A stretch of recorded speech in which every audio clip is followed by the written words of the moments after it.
10 jours avant la mort de Louis XIV, le 21 août 1715, un jeune homme, Antoine Courte, originaire du Vivarais, c'est-à-dire l'Ardèche actuelle. Il n'a pas 20 ans. Dans sa jeunesse, il a fréquenté les assemblées prophétiques, suite de la guerre des Camisards. Mais il a pris ses distances. Il a pensé qu'il valait mieux, que c'était plus conforme à l'Évangile, de refaire des églises comme avant la révocation de l'édit de Nantes, mais évidemment clandestines. Les églises fondées sur la non-violence, le pacifisme, des églises qui seraient fidèles au roi, mais bien entendu, en défendant leur culte. Il s'est ensuite fait consacrer en Suisse. Il a fait consacrer des compagnons. Il a fondé, dans le début des années 30, un séminaire à Lausanne. Grâce à lui, un certain nombre d'assemblées du désert se produisent, on y baptise, puis on y marie. Et parmi ses compagnons, notons la présence de Jacques Bombonou, un ancien camisard, lieutenant de cavalier, qui pendant 27 ans a fait le désert sans jamais être pris et qui fait la continuité entre les camisards et les assemblées pacifiques, les églises du désert. Il a laissé des mémoires, il s'est ensuite réfugié lui aussi en Suisse, où il est mort 30 ans après.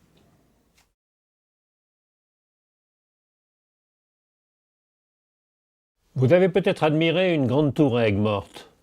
Elle s'appelle la tour de Constance. Mais savez-vous que dans cette tour furent enfermés de nombreux prisonniers protestants pour leur foi? D'abord des hommes, et puis comme l'un d'entre eux, Abraham Mazel, celui qui a déclenché la guerre des Camisards, s'était évadé, ensuite des femmes. Et parmi ces femmes, l'une d'entre elles, Marie Durand, elle y entre en 1730, sous prétexte d'avoir été mariée au désert, c'est-à-dire pas devant le curé, pour éviter le mariage catholique. En réalité, c'est parce qu'elle était la sœur d'un pasteur très actif, Pierre Durand. Et là, elle va rester 37 ans et 8 mois. Je dis bien 37 ans et 8 mois. Elle n'est libérée qu'en 1768, en plein siècle des Lumières, en plein siècle de la tolérance. Elle a, en quelque sorte, fédéré la résistance morale de ces femmes. Il suffisait qu'elles disent un mot, j'abjure, et c'était fini, elle sortait. Et non, elle a continué à résister. C'est peut-être elle qui a écrit cette phrase qui est pour les Huguenots, pas simplement Sévenol, mais l'ensemble des Huguenots, une sorte de mot de ralliement, une sorte d'idéal, de sentiment d'être toujours debout, résister. Ça se lit sur la pierre, c'est gravé, et cela s'inscrit dans le cœur de la plupart des Huguenots.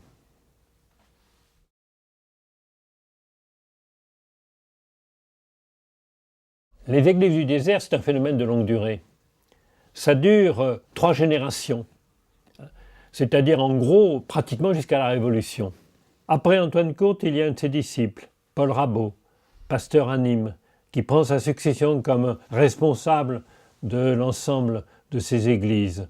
Et Paul Rabaut va aussi lutter pour obtenir enfin la reconnaissance du protestantisme, mais en vain.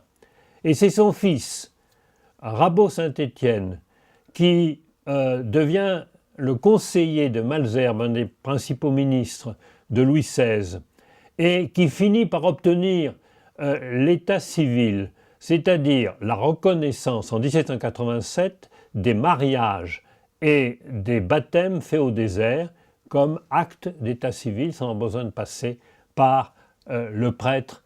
Après cet édit de 1787, qu'on appelle à tort édit de tolérance, car il ne va pas assez loin, il ne reconnaît pas vraiment la liberté de culte, Rabaut-Saint-Étienne, qui est élu député de la Constituante, joue un rôle important dans la discussion autour de la Déclaration des droits de l'homme, sans réussir d'ailleurs à vraiment imposer sa vue. Parce que si vous regardez de près, cet article 10 a quelques réserves. Nul ne peut être inquiété pour ses opinions, même religieuses, première réserve, à condition que ces manifestations ne troublent pas l'ordre public. Or, c'est exactement les raisons qui, à la fin du XVIIIe siècle, interdisaient les assemblées d'Élysée en disant qu'elles troublaient l'ordre public. Par conséquent, ce n'est pas vraiment totalement la reconnaissance de la liberté de culte public, et il faut attendre une décision un peu plus tardive, en 90, de l'Assemblée constituante, et surtout, cette extraordinaire mesure offrant aux descendants de réfugiés huguenots la possibilité de revenir en France et de retrouver leur nationalité française. C'est là où vraiment l'édit de Fontainebleau, l'édit de révocation est révoqué à son tour.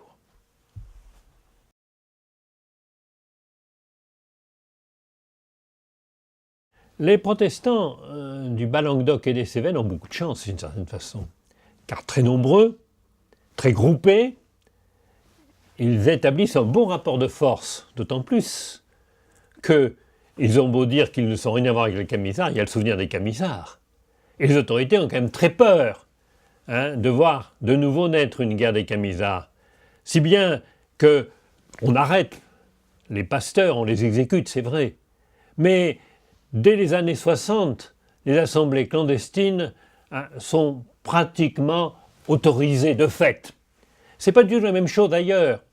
Ailleurs, lorsque les protestants sont minoritaires, au contraire, les lois qui ont été prises au XVIIIe siècle, et souvent plus dures qu'au temps de la Révocation, sont appliquées. Alors, pas tout le temps, mais elles peuvent être appliquées très longtemps. Par exemple, à Meaux, dans l'ancienne diocèse de Bossuet, il y a un pasteur qui est arrêté en 1771 et qui meurt en prison.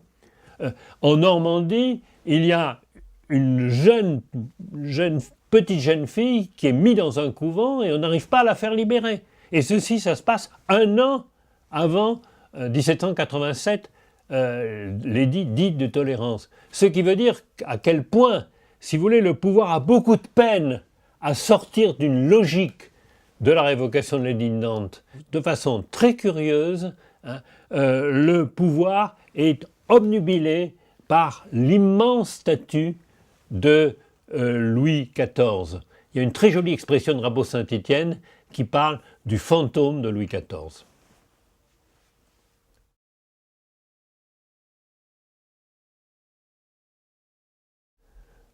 Je ne voudrais pas décevoir trop les visiteurs, mais la philosophie des Lumières a beaucoup de peine à faire accepter par l'État français, la monarchie, l'idée du respect des diverses confessions religieuses.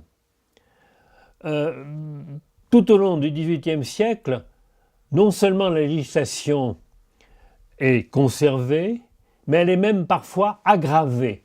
Alors même si effectivement, très souvent, elle n'est pas appliquée. Mais ça ne fait rien. Les protestants restent sous la menace de l'intolérance. Et puis les juifs, par exemple, n'existent pas, ils ne sont pas reconnus. Et il faut attendre donc la deuxième partie du XVIIIe siècle, avec Voltaire et l'affaire Calas. Calas, c'est ce père de famille injustement accusé d'avoir, à Toulouse, exécuté, assassiné son fils parce qu'il voulait se convertir au catholicisme. Et bien entendu, cette accusation est injuste. Il est non seulement accusé, mais condamné et exécuté. Et alors, grâce à des amis, Voltaire est au courant de cette affaire. D'ailleurs, au début, il est plutôt réticent. Et puis ensuite, il se rend compte de l'injustice qui a été faite, une condamnation sans preuve, bien que le père de famille ait toujours clamé son innocence, et puis, j'allais dire, toutes les manières de la justice de ce temps pour aboutir à cette condamnation. Alors, il mène une magnifique guerre de communication avec un traité célèbre, le traité sur la tolérance. Dans ce traité de la tolérance, il parcourt l'histoire du monde en montrant par exemple que Jésus, l'Évangile, est un exemple de tolérance, que les Juifs sont tolérants et que c'est le monde moderne actuel qui devient intolérant et qu'il faut donc, si on veut être fidèle à l'esprit des Lumières, accepter la diversité religieuse, la croyance comme l'incroyance. Alors ce traité sur la tolérance, il a toute son actualité aujourd'hui. Je vais me permettre de rappeler qu'au moment des attentats terribles de janvier 2015, tout à la fois contre Charlie Hebdo, mais aussi contre le magasin juif Hyper Cacher, il a été réédité, il a eu un énorme succès parce qu'on se rend compte que cette idée du respect, de la diversité des croyances et des incroyances reste toujours d'actualité et risque d'être toujours menacée.